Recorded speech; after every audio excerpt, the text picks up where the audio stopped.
Party యొక్క పథకం ప్రారంభమైంది. అనేక మంది అభిమానులు ఈరోజు బాగేపల్లి తాలూకంతా ఉన్నారు. వాళ్ళందరూ ఓటేస్తే నేను శాశ్వతంగా గెలిచాను. అలాంటప్పుడు శ్రీరాముడికి వ్యతిరేకంగా ఈ యొక్క కార్యక్రమాన్ని చేపడితే మీకు ఖచ్చితంగా రాబోయే రోజుల్లో మీ పథకం ప్రారంభమవుతుంది. నీ ఓడిపోవడం గ్యారంటీ అనేటువంటిది చాటి చెప్తూ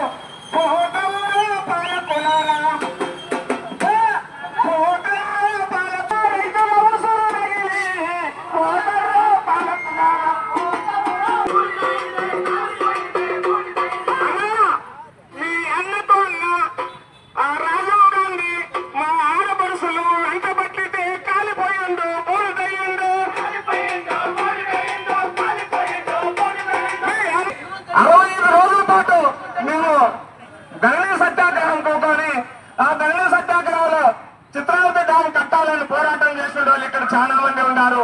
వాళ్ళందరికీ తెలుసు ఆ కష్టమేమి ఈరోజు